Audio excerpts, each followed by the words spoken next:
Hey everyone, Repose here. Welcome to Season 2, Episode 7 of Double or Nothing, a series where I play Rogue solo, starting from level 1, and unable to use my stash or trade other players. Last episode I had a drawn out chase with the Rogue.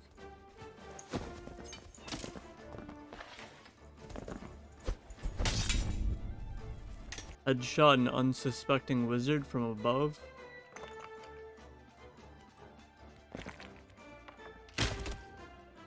And performed one of my most clutch escapes of all time.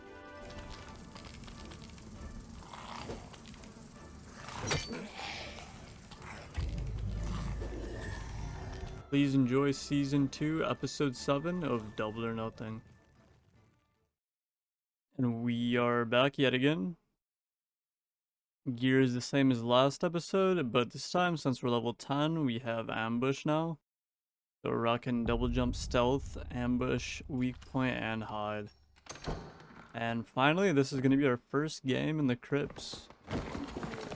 And honestly, it is good to be back. This was towards the end of the playtest. Actually, I filmed all of Double or Nothing on the last day of the playtest. And I played in the ruins quite a bit. A lot of goblin caves, a lot of ruins, and it was a nice change of pace to be back in the Crips. Especially the actual old Crips. I wasn't a huge fan of like the rework lighting on the new Crips.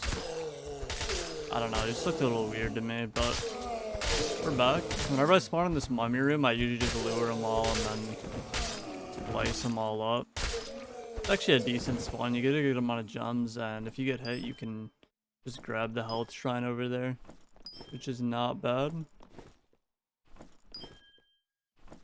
So I'm just gonna loot all these dudes and then run over here.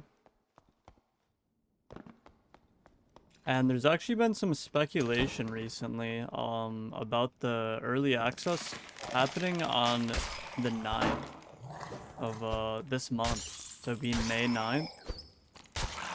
The evidence isn't like that crazy. Basically, the Grayson, which is like a community manager for Dark and Darker, I think is his title. He uploaded a YouTube video and it was 9 minutes and 5 seconds long, and people are like speculating that means it's the 9th day of the 5th month, which would be May 9th, which sounds like pretty insane and like some like turbo copium. But I thought all the Spotify stuff, like the Spotify song communication stuff, I thought that was all like fake and like wasn't gonna actually mean anything. And as it turned out, he actually was communicating with us through the Spotify songs.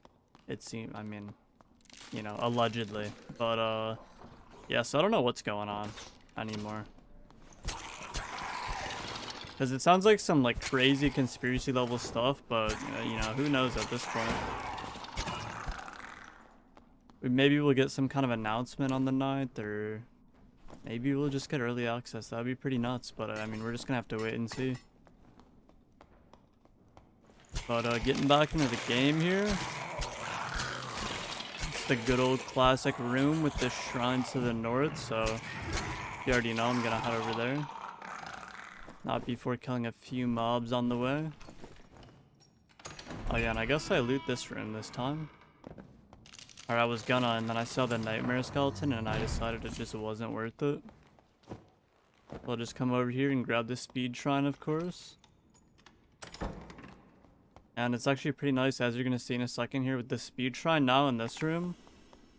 You can do a little shortcut across the bridge. So you can kind of ignore the dragonfly. Jump over here, grab the Shrine of Protection.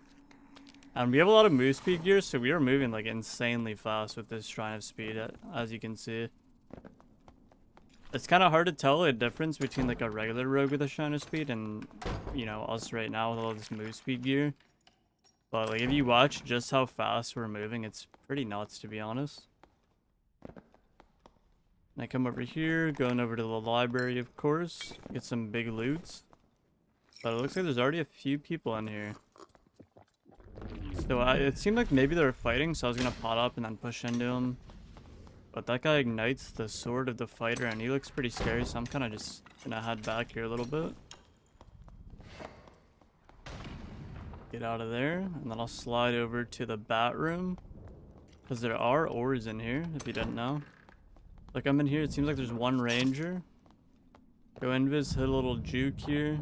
I think he hears me, and when I pull out the dagger, you probably heard that. But then he starts reloading, and I get like a perfect time to go on him.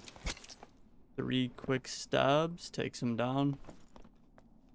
Didn't really have anything too crazy, but he had some candy, which is decent. And yeah, if you didn't know, there's actually a secret little underground area in this room that you can loot.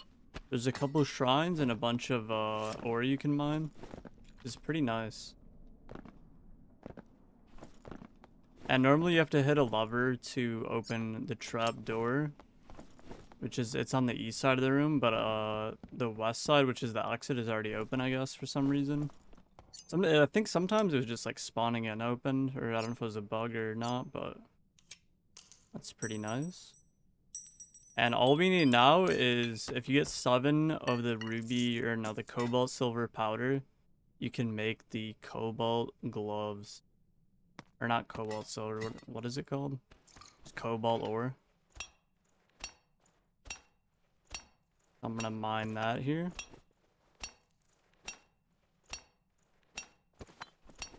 And as always, yeah, mining's a little bit slow. At least on Rogue it's pretty fast, so it's not too bad. But I just need a few more pieces. Soon enough, the cobalt gloves will be created.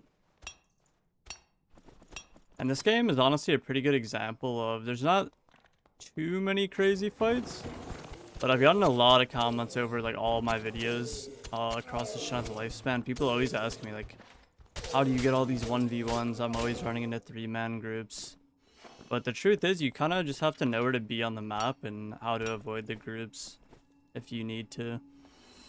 If you think about it, like a decent 3-man group is way more scary than like a 3-man of like new players or noobs, right? And a good 3-man group isn't gonna like linger on the outer edge of the map the whole game. They're gonna be like going in the middle looking for fights, trying to get big loot. So if you stay around the edge of the circle, it's pretty easy to avoid teams. And if you do run into them, since you're on Rogue, you can kind of just cruise away. If you do happen to run into a 3-man on the edge of the zone, just like camping, hugging the edge of the circle and playing really safe, they're probably not that good anyway, so you can definitely outplay them or just avoid them as well if you need to.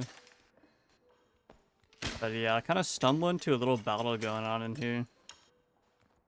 I kind of wanted to push down, but right now I didn't know if the door was open or closed. And if I dropped down there and it was closed, I could be in a really bad spot. And it actually looks like one of the teams got a clean victory there. And I don't really want to push in and take the 3v1. So I'm kind of just poking. I'm being a little bit annoying right now. Close the door and I'm going to head up here.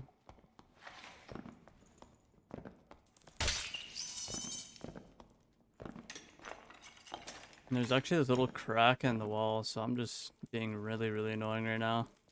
Guy's opening the portal, shoot a little arrow into him. The ranger still doesn't know where I am. And he finally looks at me. I really feel like getting hit. And yeah, Rogue really is just all about knowing when to take your fights, especially when you're solo.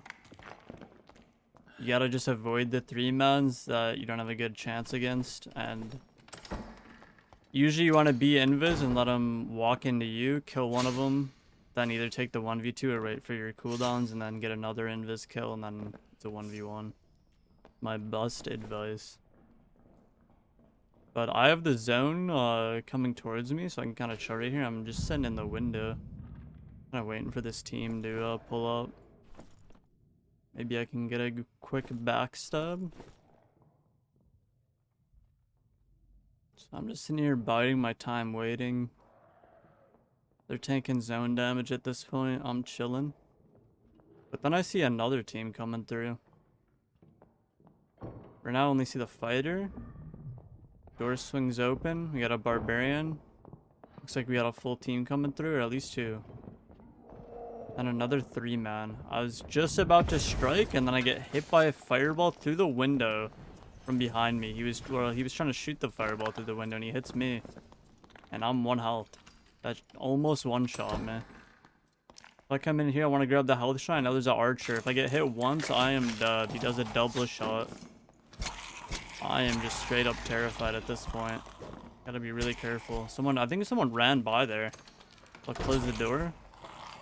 Dodge the swing. If that hit me, I would have died. Open this just in case I need to escape. I should have probably just grabbed the shrine, but I was a little bit worried it would take too long, so I opened the door first. Grab the shrine. Get my backup down portal in case I can't find any blue portals. And the last zone is in front of me, and it's going to be closing pretty soon. So it's getting a bit hectic, but I come in here and there's a nice blue portal waiting for me. So I'll crack it open. But of course, I'm always going to be a little bit greedy here. Because I hear that team tanking the storm. So I go invis and now I'm kind of waiting. Seeing if maybe they'll take a bunch of storm damage. I'll be able to get a free kill here. They keep waiting, they come through. Guy starts opening the portal. I get a little headshot on him from stealth, but he did not even get phased by that. He just opens the portal and I head on out.